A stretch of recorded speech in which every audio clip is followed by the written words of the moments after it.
स्वागत है इस एक्सप्लेनर में।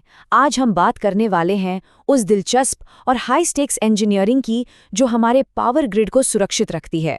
जी हाँ, हम वैक्यूम सर्किट ब्रेकर्स नाम के उन खामोश रक्षकों के पीछे की साइंस को डिकोड करेंगे जिनके बारे में आमतौर पर कम ही बात होती है। जरा सोचने वाली बात है, जब हजारों वोल्ट की बिजली भारी मात्रा में बह रही हो तो उसे अचानक कैसे रोका जाता है। मतलब इतनी पावर को सुरक्षित तरीके से कैसे काटा जाए कि कोई विनाशकारी आग न लगे या कोई बड़ा धमाका न हो जाए। दरअसल यही वो सबसे बड़ी चुनौती है जिस पर हमारी आज की पूरी चर्चा टिकी है। इस मुश्किल इंजीनियरिंग प्रॉब्लम का जवाब है वैक्यूम सर्किट ब्रेकर, शॉर्ट में कहें तो वीसीबी। ये आमतौर पर लो और मीडियम वोल्टेज सिस्टम्स में इस्तेमाल होते हैं। स्क्रीन पर जो हैवी ड्यूटी 12 केवी का इंडोर मॉडल दिख रहा है, ये उसी शानदार इंजीनियरिंग का एक परफेक्ट उदाहरण है। चलिए अब इसके एक एक हिस्से को समझते हैं। इंटरप्टर के अंदर एक वीसीबी की संरचना। अब इस डायग्राम को जरा गौर से देखिए। ये साफ साफ दिखाता है कि इसके बीचों बीच मौजूद इंटरप्टिंग चेंबर्स को असल में कैसे बनाया जाता है।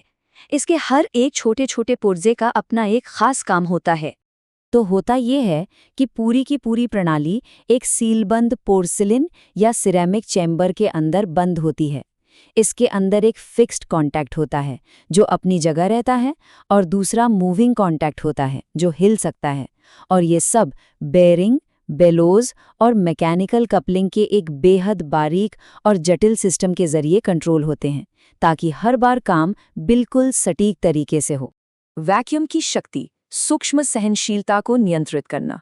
आइए देखते हैं कि क्यों इन चेंबर्स के अंदर का वैक्यूम ही असली हीरो है।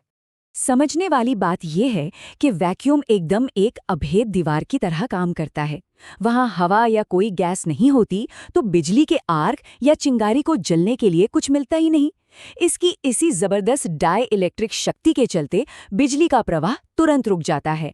और मजे की बात यह है कि इसी वजह से ये इंटरप्टर इतने छोटे और कॉम्पैक्ट बन पाते हैं। इनकी रोकने की ये ताकत सच में कमाल की है। उदाहरण के लिए 15 केवी के एक भारी भरकम इंटरप्टर में बिजली के आग को बुझाने के लिए संपर्कों के बीच सिर्फ 1 सेंटीमीटर की दूरी काफी होती है। जी हाँ, सिर्फ 1 सेंटीमीटर। और ये तो कुछ भी नहीं।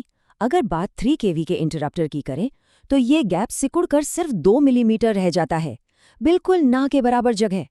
इतनी सी जगह में इतने बड़े वोल्टेज को कंट्रोल कर लेना, ये सच में इंजीनियरिंग का कोई जादू लगता है। अब एक सवाल उठ सकता है कि क्या ये सिर्फ मीडियम वोल्टेज तक ही सीमित है। देखिए, एक अकेला वैक्यूम इंटरप्टर वैसे तो 36 केवी तक का वोल्टेज संभाल सकता है, लेकिन जब बात हाई वोल्टेज ग्रिड की आती है तो इन्हीं कई यूनिट्स को एक साथ सीरीज में जोड़ दिया जाता है, जिससे इनकी कैपेसिटी कई गुना बढ़ जाती है। वैक्यूम ब्रेकर्स क्यों जीतते हैं? सुरक्षा, पर्यावरण और लंबी उम्र। चलिए समझते हैं कि कैसे ये छोटी सी तकनीक पुरानी मशीनों पर भारी पड़ती है। अगर हम पुराने ऑयल सर्किट ब्रेकर्स से इसकी तुलना करें तो फर्क एकदम साफ नजर आता है। ऑयल ब्रेकर्स में हमेशा ज्यादा गर्म होने और आग लगने का एक बड़ा खतरा मंडराता रहता है। लेकिन वैक्यूम तकनीक की बात करें, इसमें आग लगने का जोखिम बिल्कुल शून्य है। ग्रिड की सुरक्षा के लिए ये एक बहुत बड़ा गेम चेंजर है। और सिर्फ सुरक्षा ही नहीं, पर्यावरण के मामले में भी ये बहुत आगे है। जहां SF6 सर्किट ब्रेकर्स में इस्तेमाल होने वाली गैस एक बहुत ही खतरनाक ग्रीनहाउस गैस है, वहीं वैक्यूम तकनीक पूरी तरह से साफ सुथरी और पर्यावरण के अनुकूल है। इसका एक और शानदार फीचर है इसका सील्ड फॉर लाइफ डिजाइन। क्योंकि ये पोर्सलिन चेंबर्स पूरी तरह से सील होते हैं, इन्हें मेंटेनेंस के लिए खोलने की कोई जरूरत ही नहीं होती। बस वैक्यूम सलामत रहे तो ये आराम से 20 सालों तक बिना किसी शिकायत के काम कर सकते हैं। पूरे 2 दशक, और वो भी जीरो मेंटेनेंस के साथ। इसका सीधा सा मतलब ये है कि इसमें पैसा और वक्त दोनों बचते हैं। पुराने ब्रेकर्स के मुकाबले वैक्यूम सर्किट ब्रेकर की उम्र भी लंबी होती है और ये सालों साल बेहतरीन सर्विस देते रहते हैं। तो इन सब फायदों को देखने के बाद एक बहुत ही दिलचस्प विचार मन में आता है।